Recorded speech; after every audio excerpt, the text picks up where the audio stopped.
Welcome to work the updates. ఆంధ్రప్రదేశ్లో వైద్య ఆరోగ్య శాఖలో అవుట్సోర్సింగ్ కాంట్రాక్ట్ ప్రాతిపదిక మీద ఉద్యోగాల భర్తీకి నోటిఫికేషన్ వెళ్ళింది. ఎన్టీఆర్ జిల్లాలో ఉన్న సిద్ధార్థ మెడికల్ కాలేజ్, అలాగే government general hospital, government dental హాస్పిటల్స్లో 50 ఖాళీల భర్తీకి ఈ నోటిఫికేషన్ జారీ చేశారు. వీటిలో ప్రధానంగా 10th క్లాస్, ఇంటర్మీడియట్, ఫార్మసీ, అలాగే టెక్నికల్ క్వాలిఫికేషన్స్ పైన ఈ ఉద్యోగాలను భర్తీ చేస్తారు.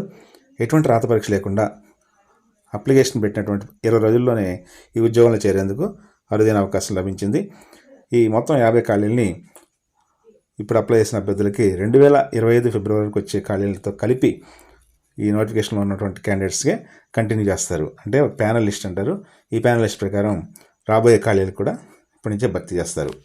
నెక్స్ట్, ఈ పోస్టులు ప్రధానంగా 10th క్లాస్ బేసిస్ మీద చూస్తే అటెండర్స్, మేల్ నర్సింగ్ ఆర్డర్లు అంటే MNO అంటారు, ఫీమేల్ నర్సింగ్ ఆర్డర్లు అంటే FNO, జనరల్ డ్యూటీ అటెండెంట్స్ ఉద్యోగాలను 10th క్లాస్ పాస్ అయిన అభ్యర్థులు దరఖాస్తు చేసుకోవచ్చు.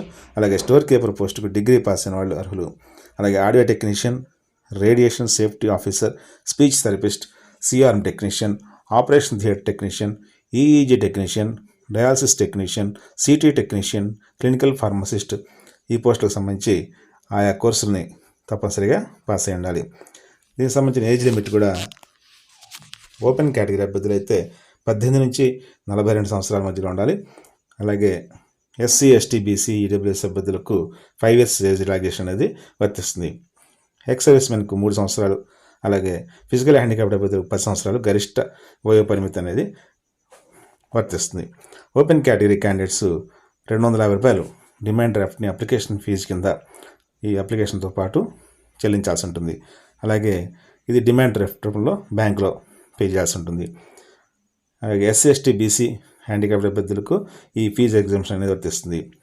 Next, how to apply applications smcvja.in వెబ్సైట్లో డౌన్లోడ్ చేసుకొని 9/2/2024 తేదీలోపు విజయవాడలో గుణదల్లో ఉన్నటువంటి సిద్ధార్థ మెడికల్ కాలేజీలో నేరుగా ప్రిన్సిపాల్ కార్యాలయంలో సబ్మిట్ చేయాల్సి ఉంటుంది. అక్కడ మీరు అప్లికేషన్ సబ్మిట్ చేసిన వెంటనే ప్రిన్సిపాల్ కార్యాలయం వారు మీకు ఒక అక్నాలెడ్జ్మెంట్ అనేది ఇస్తారు. దాని మీద మీ రిజిస్ట్రేషన్ నెంబర్ అనేది మెన్షన్ చేస్తారు. ఎందుకంటే తర్వాత వెబ్సైట్లో మెరిట్ లిస్ట్ పెట్టినప్పుడు ఈ రిజిస్ట్రేషన్ నెంబర్ ఆధారంగానే మనం వెరిఫై చేసుకోవాల్సి ఉంటుంది. కాబట్టి తప్పనిసరిగా అప్లికేషన్ సబ్మిట్ చేసిన తర్వాత ఈ అక్నాలెడ్జ్మెంట్ అనేది పొందాల్సి ఉంటుంది. ఈ నోటిఫికేషన్లో వేకెన్సీస్కి అప్లై చేసుకున్న అభ్యర్థులకు 2025 ఫిబ్రవరి వరకు వచ్చే రాబోయే వేకెన్సీస్ని కూడా ఈ అపాయింట్మెంట్ చేసేందుకు అవకాశం ఉంటుంది.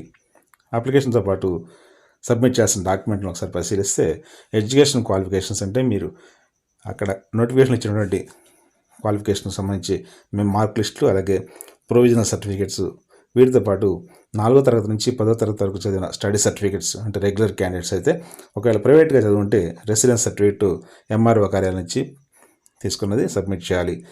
అలాగే latest caste certificate, disable candidates అయితే సదరం సర్టిఫికేట్. ఇక టెక్నికల్ పోస్టులకు అప్లై చేసిన వాళ్ళకంటే ఆపరేషన్ థియేటర్ టెక్నీషియన్స్, అలాగే EEG టెక్నీషియన్స్, డయాలసిస్ టెక్నీషియన్స్, వీటన్నిటికి కూడా ఫార్మసిస్ట్ వాటికి పారామెడికల్ బోర్డులో రిజిస్ట్రేషన్ చేసిన సర్టిఫికేట్ని తప్పనిసరిగా ఎన్క్లోజ్ చేయాలి. ఒకవేళ రిజిస్ట్రేషన్ సర్టిఫికేట్ ఎక్స్పైర్ అయి ఉంటే రెన్యువల్ చేసి ఆ సర్టిఫికేట్ని ఎన్క్లోజ్ చేయాల్సి ఉంటుంది.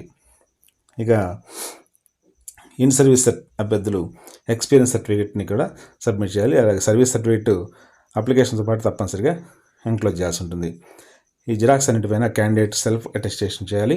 సెలక్షన్ ప్రాసెస్ చూస్తే మొత్తం 100 మార్కులకు ఈ క్యాండిడేట్స్ని సెలెక్ట్ చేస్తారు. అంటే రాత పరీక్ష లేకుండా కేవలం వాళ్ళ సర్టిఫికేట్స్ ఆధారంగా ఈ మార్క్స్ అనేది వేయబడతాయి. ఎడ్యుకేషన్ క్వాలిఫికేషన్స్కి మ్యాక్సిమం మార్క్స్ 75% మార్క్స్ అలాట్ చేస్తారు. అంటే మీకు వచ్చిన మెరిట్ ప్రకారంగా ఈ 75%లో మీకు ఎంతవరకు ఎలిజిబిలిటీ ఉందో ఆ మార్క్స్ని అనౌన్స్ చేస్తారు. అలాగే మినిమం క్వాలిఫికేషన్ పొందినప్పటి నుంచి ఏడాదికి 1 మార్క్ చొప్పున మ్యాక్సిమం 10 మార్క్స్ వెయిటేజ్ కింద కలుపుతారు. అంటే మీరు మినిమం క్వాలిఫికేషన్ పొందినప్పటి నుంచి ఇప్పటి వరకు ఎన్ని సంవత్సరాలు అయితే అవుతాయో సంవత్సరానికి 1 మార్క్ చొప్పున యాడ్ అవుతాయి. అయితే అది 10 మార్కులు మాత్రమే మ్యాక్సిమం ఉంటుంది అనమాట. నెక్స్ట్, కాంట్రాక్ట్ బేసిస్లో వర్క్ చేసిన వారికి 15% వరకు వెయిటేజ్ మార్క్ కూడా యాడ్ అవుతాయి. అలాగే అప్లై చేసిన క్యాండిడేట్స్కు ప్రొవిజనల్ లిస్ట్ని, అంటే అందరు క్యాండిడేట్స్ అందరి పేర్లు కూడా దీంట్లో ఉంటాయి. దీన్ని 16/2/2024 తేదీన ఈ ఎస్ఎంసి అంటే సిద్ధార్థ మెడికల్ కాలేజీ వెబ్సైట్లో ఉంచుతారు. అలాగే ప్రొవిజనల్ లిస్టులో ఏవైనా తప్పు ఉంటే అంటే అబ్జెక్షన్స్ ఉంటే 16/2/2024 నుంచి 19/2/2024 లోపు తెలియజేయాల్సి ఉంటుంది. అంటే మీ క్వాలిఫికేషన్స్ కానీ లేదా వెయిటేజ్ మార్క్స్ కానీ ఏమైనా తేడా పడితే వాటిని సరి చేయించుకోవచ్చు. అలాగే 22/2/2024 ఫైనల్ సెలక్షన్ లిస్ట్ డిస్ప్లే చేస్తారు. ఇవన్నీ వెబ్సైట్లోనే ఉంటాయి. నెక్స్ట్ 26/2/2024 ఎంపికైన క్యాండిడేట్స్ కౌన్సిలింగ్ అలాగే పోస్టింగ్ ఆర్డర్స్ ఇస్తారు. Vijayawada Siddhartha medical college, government general hospital అలాగే గవర్నమెంట్ డెంటల్ కాలేజ్ హాస్పిటల్స్లో ఉన్నటువంటి ఖాళీలని ఈ నోటిఫికేషన్ ద్వారా భర్తీ చేస్తారు. వీటికి సంబంధించి వెబ్సైట్ smcvga.in అనే వెబ్సైట్లో అప్లికేషన్ డౌన్లోడ్ చేసుకుని అలాగే ఈ అడ్వర్టైజ్మెంట్ అంతా కూడా క్షుణ్ణంగా చదువుకొని మీకున్న ఎలిజిబిలిటీని బట్టి అప్లై చేసుకోవచ్చు. అలాగే లాస్ట్ డేట్ ఈ అప్లికేషన్ సబ్మిట్ చేయడానికి ఆఫ్లైన్లో సబ్మిషన్ అంటే తీసుకెళ్ళి by hand Siddhartha medical college government general hospital దగ్గర ఉంటుంది. అక్కడ 9/2/2024 తేదీలోపు సబ్మిట్ చేయాల్సి ఉంటుంది. అప్లికేషన్ పెట్టిన 20 రోజుల్లోనే ఈ ఉద్యోగాలు